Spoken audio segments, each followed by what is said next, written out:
Deuteronomy chapter 11. Love the Lord your God and keep his requirements, his decrees, his laws and his commands always. Remember today that your children were not the ones who saw and experienced the discipline of the Lord your God, his majesty, his mighty hand, his outstretched arm, the signs he performed and the things he did in the heart of Egypt, both to Pharaoh, king of Egypt, and to his whole country. What he did to the Egyptian army, to its horses and chariots, how he overwhelmed them with the waters of the Red Sea as they were pursuing you, and how the Lord brought lasting ruin on them.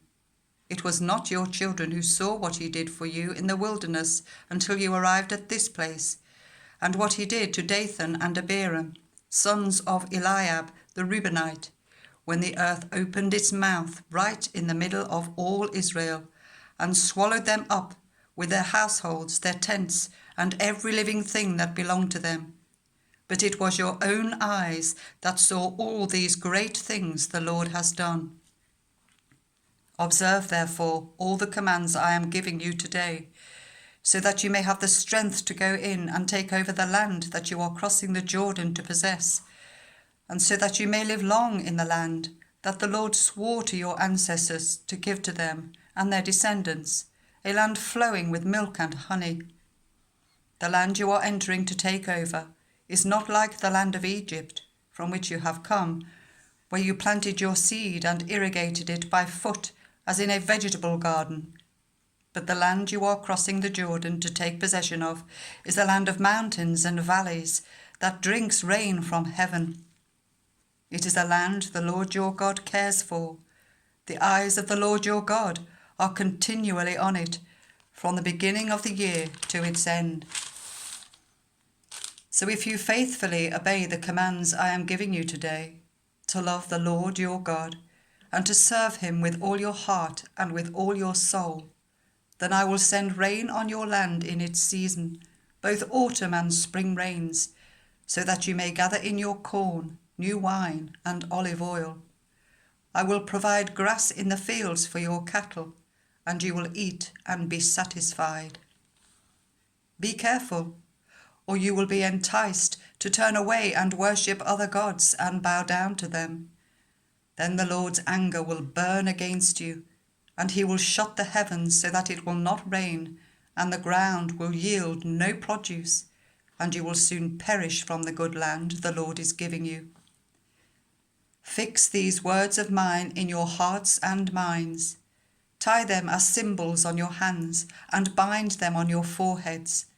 Teach them to your children, talking about them when you sit at home and when you walk along the road, when you lie down and when you get up. Write them on the door frames of your houses and on your gates, so that your days and the days of your children may be many in the land that the Lord swore to give your ancestors, as many as the days that the heavens are above the earth. If you carefully observe all these commands I am giving you to follow, to love the Lord your God, to walk in obedience to him and to hold fast to him, then the Lord will drive out all these nations before you, and you will dispossess nations larger and stronger than you. Every place where you set your foot will be yours. Your territory will extend from the desert to Lebanon, and from the river Euphrates to the Mediterranean Sea. No one will be able to stand against you. The Lord your God, as he promised you, will put the terror and fear of you on the whole land, wherever you go. See, I am setting before you today a blessing and a curse. The blessing if you obey the commands of the Lord your God that I am giving you today. The curse if you disobey the commands of the Lord your God and turn from the way that I command you today by following other gods, which you have not known. When the Lord your God has brought you into the land you are entering to possess, you are to proclaim on Mount Gerizim the blessings and on Mount Ebal the curses. As you know, these mountains are across the Jordan, westward towards the setting sun, near the great trees of Moreh, in the territory of those Canaanites living in the Arabah, in the vicinity of Gilgal. You are about to cross the Jordan to enter and take possession of the land the Lord your God is giving you. When you have taken it over and are living there, be sure that you obey all the decrees and laws I am setting before you today.